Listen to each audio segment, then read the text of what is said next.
In this video, we will be talking about the significance of building a sense of community and facilitating learning communities in Moocs. In Moocs, the lack of or limited chances for interpersonal communication may lead to separated and disconnected learning realms and may result in a sense of isolation.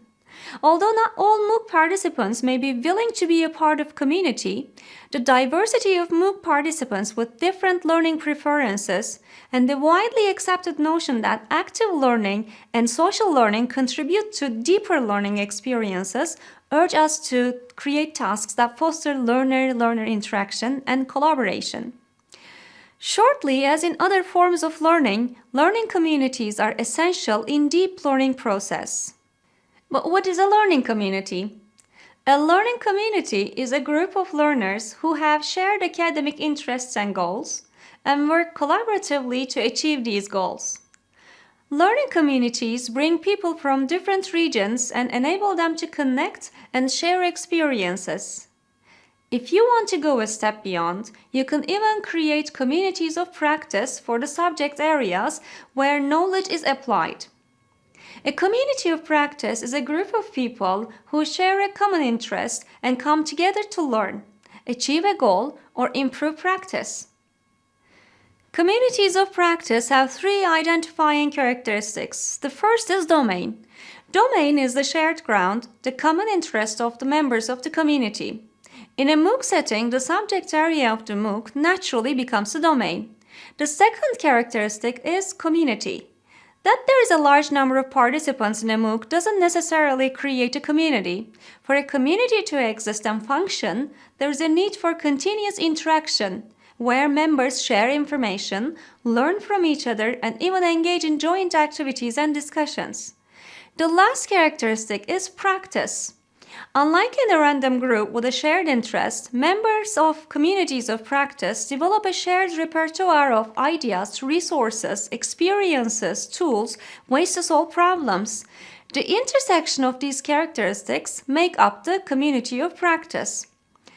In order to build communities of practice and learning communities, the purpose of the community should be clearly identified right from the beginning. The purposes can be listed as learning from each other and improving practice, creating new knowledge based on shared experiences or interaction between members, finding solutions to problems within the domain, building relationships that are not confined to the borders of the course and may prolong, and in some cases, collaboratively involving in projects. In order to do this, the learners should be informed and motivated that their contribution is valuable both to the individual and to the community. Therefore, the tasks should be created in such a way to encourage participation. Here comes the most intriguing question for the formation of learning communities or communities of practice in Moocs.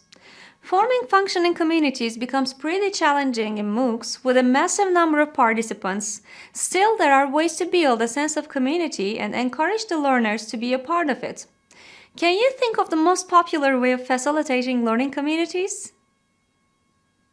Yes, you're right. The most common way to facilitate learner-learner interaction in Moocs is to utilize discussion forums.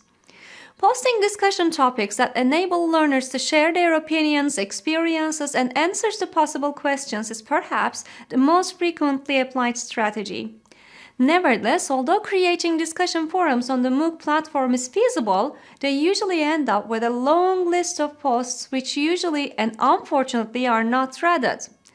As there are usually a large number of participants, the chances of participants to check every single thread is nearly impossible, and even the participants who post their ideas and experiences end up with receiving close to zero comments for their posts. The end result may be a sense of speaking into the void with no response, even in the form of an echo. This one-sided input may end in a loss in interest and enthusiasm in participating in discussions. So, how can we overcome this problem? Considering the practicality of using social networking sites, building learning communities and communities of practice on these platforms might be an alternative.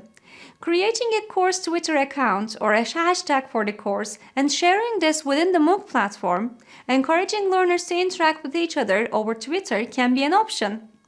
As many Twitter users regularly check their Twitter flow, they might easily spot progressive input and engage in active discussion, share resources and experiences.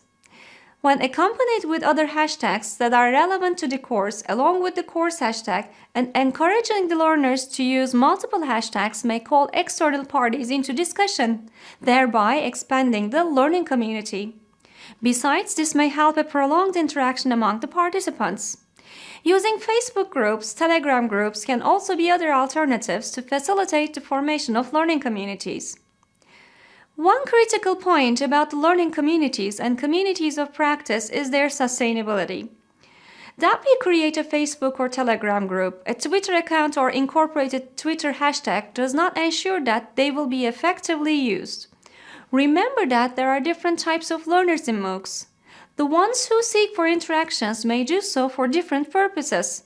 While some seek for social interactions and make personal bonds, some others are task-driven and are actively participating in interactions when there is a meaningful task to be completed.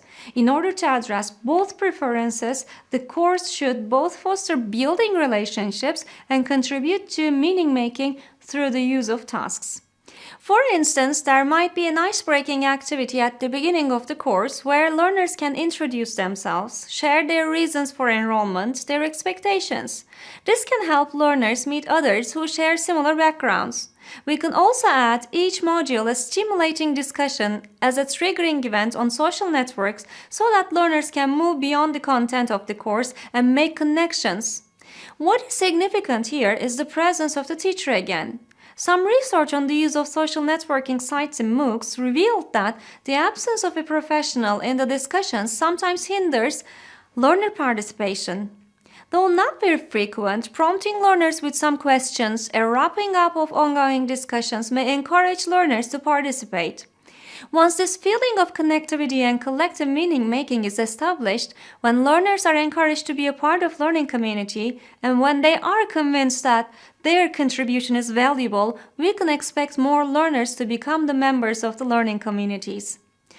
All in all, beating the sense of isolation, fostering learning communities is perhaps still one of the most debated topics about Moocs. No matter how hard you try, there will still be a large group of silent, lurking, passive participants who for one reason or another will not want to participate in communities. This, however, should not discourage you to nest these communities. As the prominent Yale professor Halvard Lecoq once said, "No one can whistle a symphony, it takes a whole orchestra to play it." Encourage the learners to be a part of the orchestra.